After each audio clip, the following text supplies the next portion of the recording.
আকাশ, ইরাবতী ডক্টরের কাছে যাচ্ছে জানলে মেঘনাও নিশ্চয়ই যেত, জানিস? আরে না না, ঠিক আছে, তুই তো বললি মেঘনার মায়ের শরীর খারাপ। হ্যাঁ, হঠাৎ করেই হলো। সকালবেলা ফোন করে জানালো। আমারও না একবার গিয়ে দেখে আসা উচিত। এই কাজকর্ম চাপে না একদম যাওয়া হয় না ওই বাড়ি। আচ্ছা, তুই তো যেতে পারতিস ইরাবতীর সঙ্গে। দেখ, উনি তো আমাকে বলে যাননি। তাছাড়া ঝিলাম তোর সঙ্গে আছে, তুই চিন্তা করিস না। পাপা, আমরা কোথায় যাচ্ছি? এইটা একটা বড় প্রশ্ন সোনা। আমি নিজেও জানি না আমরা কোথায় যাচ্ছি। এই তোমার আকাশ আঙ্কেল, আকাশ আঙ্কেলই বলতে পারবে আমাদের কোথায় নিয়ে যাচ্ছে। আকাশ আঙ্কেল, আমরা কোথায় যাচ্ছি? যাচ্ছি একটা স্পেশাল কাজে যাচ্ছি, আর সেই কাজটা করার জন্য কিন্তু আমার তিয়ার হেল্প লাগবে। তিয়ার হেল্প লাগবে? তিয়া আবার তোকে কি করে হেল্প করতে পারবে? আরে বাবা, পারবে পারবে। আরে কিভাবে পারবে বলবি তো? আগে তুই চল, দোকানে পৌঁছাই, তারপরে বলবো। আরে কোন দোকান, কিসের দোকান? তুই চুপ করবি, আমি তোকে কিচ্ছু বলবো না। আঙ্কেল, পাপাকে বলতে হবে না, আমাকে বলো। ওই দেখ, তিয়াও তোকে রিকোয়েস্ট করছে। আচ্ছা বলে দে না, ও কিভাবে তোকে হেল্প করবে। দেখ, ইরাবতী আমাকে সারপ্রাইজ দেবে বলে একা একা কিন্তু ডক্টরের কাছে রিপোর্ট আনতে চলে গেছে। তাই আমিও ভেবেছি ইরাবতীকে একটা সারপ্রাইজ দেবো। তা ওই সারপ্রাইজটা দেবার জন্য আমার তিয়ার হেল্প দরকার। ও আচ্ছা, এই ব্যাপার। বাহ, আইডিয়াটা বেশ ভালো। সারা জীবন তোর আর ইরাবতীর ভালোবাসা যেন এরকমই থাকে। চল ঝিলি দি, কোনো না কোনো একটা ব্যবস্থা থাকবেই। আমি ওনাকে একবার জিজ্ঞেস করিনি, উনি যদি অন্য কোনো প্রসিজারের কথা বলতে পারেন একবার শুনে নি দি। আমার আর কিচ্ছু শোনার নেই, কিচ্ছু না।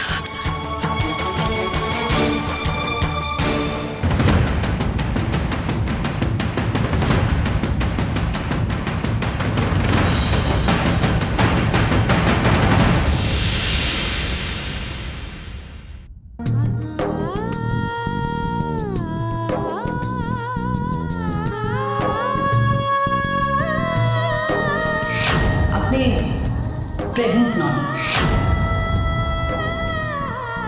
আপনি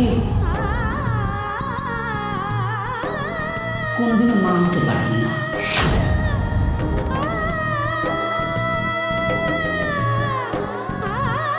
কি করবো আমি এখন? এটা হতে পারে না, এটা হতে পারে না, কিছুতেই হতে পারে না, এটা কিছুতেই হতে পারে না। দি চুপ কর, দি চুপ কর। দি এরকম করে না, দি এরকম করে না, প্লিজ চুপ কর দি। আমি এখন কি করবো ঝিলি? কি দি, কিচ্ছু হবে না। তুই ওনার কথা তো সিরিয়াসলি নিস না তো। উনি তো ডাক্তার ঝিলি, ওনার কথা সিরিয়াসলি নেব না কি করে? দি মানছি উনি একজন ডক্টর, শহরের খুব নাম করা ডক্টর, কিন্তু উনি একমাত্র ডক্টর নন দি। তাই উনি কিছু একটা বলে দেবেন আর সেটা আমরা না যাচাই করে মেনে নেব, তা তো হয় না দি। কি যাচাই করবো এখন? আর উনি তো আমার সমস্ত রিপোর্ট দেখেই এটা বললেন। ছাড় তো, আমরা অন্য ডক্টর কনসাল্ট করব। তুই জানিস তো অনেক সময় এরকম হয় যে একটা ডক্টর একরকম কথা বলে, আবার আরেকজন ডক্টর ঠিক উল্টো কথা বলে, বুঝতে পারছিস? তাই আমাদের এত সহজে ভেঙে পড়লে চলবে না দি। আমি জানি তোর সাথে আজ যা হয়েছে তার জন্য কোথাও না কোথাও আমি দায়ী। একদিন আমাকে বাঁচাতে গিয়েই তো তোর সাথে ওরকম একটা ঘটনা ঘটেছিল, তাই না দি? এবার আমরা আপনি আগে ছেড়ে তুমি বলতে পারি না, মানে ওই দুদিন পরে একটা বেবি আসতে চলেছে, ও শুনলে কি ভাববে বলুন তো? আমার নাতনি হলে আমার যথা সর্বস্ব তাকিয়ে দিয়ে যাবো, তোমরা কিচ্ছুটি পাবে না। হ্যাঁ, বাবা হয়তো কত আশা করে বসে আছেন এই সুখবরটা শোনার জন্য। মিস্টার চ্যাটার্জি অপেক্ষা করে আছে, বাড়িতে ঠাম্মিরা সবাই। আমি কি বলবো সবাইকে গিয়ে এখন? এটাতে তোর কি দোষ দি? আমি তো বেশি কিছু চাইনি বল, একটা ফুটফুটে বাচ্চার মা হতে চেয়েছিলাম, সেটাও বাবা মিস্টার চ্যাটার্জি ওরাও তো আমার কাছ থেকে এইটুকুই চেয়েছিল। সেটাও আমি ওদেরকে দিতে পারবো না। না না না না, এটা হতে পারে না। আমি মা হতে চাই জিলি, আমি মা হব। ইয়েস দি, তুই মা হবি, তুই ডেফিনেটলি মা হবি। আমি আছি তোর পাশে। আমি তোকে কথা দিচ্ছি, তুই পারবি। এই শহরে যদি না হয় তাহলে ইন্ডিয়াতে যেখানে যত বড় ডক্টর আছে দি, আমি তোকে ওদের কাছে নিয়ে যাব। তুই মা হবি।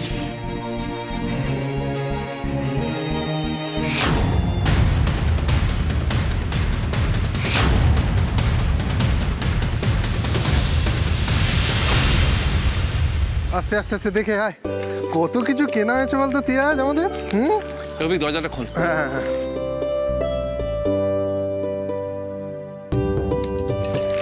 দেখি বলছি দাও, দাও।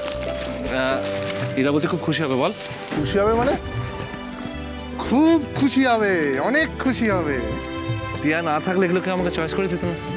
একদম ঠিক কথা। আঙ্কেল, আমি না একটা বড় ট্রেন গাড়ি দেখে এসেছিলাম, ওটা নেবে? এই তিয়া, একদম না। অনেক কিছু কেনা হয়েছে আর একদম কিচ্ছু না, এনাফ। তাহলে বেলুন? ওখানে কত বিউটিফুল বিউটিফুল বেলুন ছিল। আঙ্কেল, বেলুনগুলো কিনবে? তিয়া, আমি না বলেছি মানে না। টিয়া একদম ঠিক বলেছে, বেলুনগুলো খুব সুন্দর ছিল, আমি কিনবো।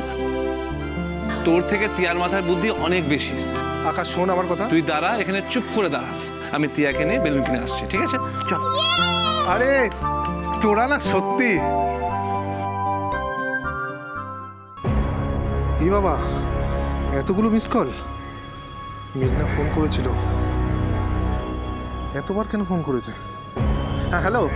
অভি, ফোনটা ধরছো না কেন? আসলে ফোনটা সাইলেন্ট ছিল আর রাস্তায় ছিলাম তো খেয়াল ছিল না। কেন বলো, কি হয়েছে? মা ঠিক আছেন তো? হ্যাঁ, মা মোটামুটি ঠিকই আছে। আমি তো এখন ইরাদের বাড়িতে, এখানে একটা সমস্যা হয়ে গেছে। সমস্যা? কি সমস্যা? আর বলো না, ইরারা অনেকক্ষণ বেরিয়েছে, এখনো বাড়ি ফেরেনি। আমি কন্টিনিউয়াসলি ফোন করে যাচ্ছি, কেউ ফোন তুলছে না, না ঝিলাম না ইরা। কি করি বলো তো অভিক, আমার না খুব টেনশন হচ্ছে। তার মধ্যে জানো তো, কালকে ডক্টর কি সব কমপ্লিকেশনের কথা বলছিল। এসব শুনে যদি ইরা কিছু... কি করবে ইরাবতী? না, আরে যে কোনো মেয়েরই তো এসব শুনে ভালো লাগবে না, তাই না? সেটাই ভাবছিলাম। খুব ভুল হয়ে গেল, আমার না উচিত ছিল আজকে ওদের সাথে যাওয়ার। এদিকে বিকেল হয়ে গেল, এতক্ষণ তো ওদের লাগার কথা না। কি করছে ওরা, এখনো কেন বাড়ি ফিরছে না বলো তো? এদিকে ঠাম্মু তো পুজোর আয়োজন করছে, বাড়িতে সবাই হই হই করছে, কিন্তু ইরাটাই নেই। অভিক, আমার খুব টেনশন হচ্ছে, কি করি বলো তো? ঠিক আছে, তুমি চিন্তা করো না, আমি আসছি এক্ষুনি। ঠিক আছে, এখন রাখছি।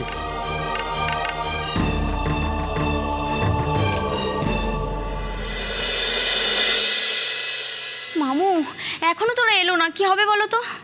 আরে আসবে আসবে, তুমি এত টেনশন করছো কেন? সুখবর পেতে গেলে একটু সবুর করতে হয়। সবুরে মেওয়া ফলে, শোনোনি?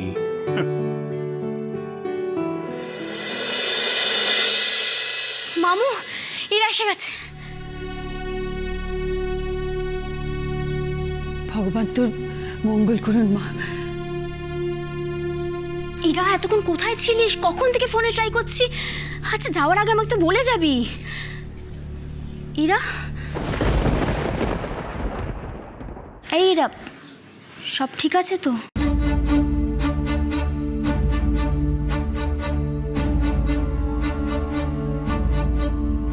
কি হলো ওর?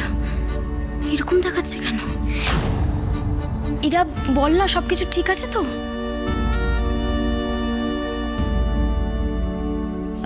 আসলে আমি দিকে লাঞ্চে নিয়ে গেছিলাম, আর ওখানেই না গল্প করতে করতে দেরি হয়ে গেল, তাই না দি?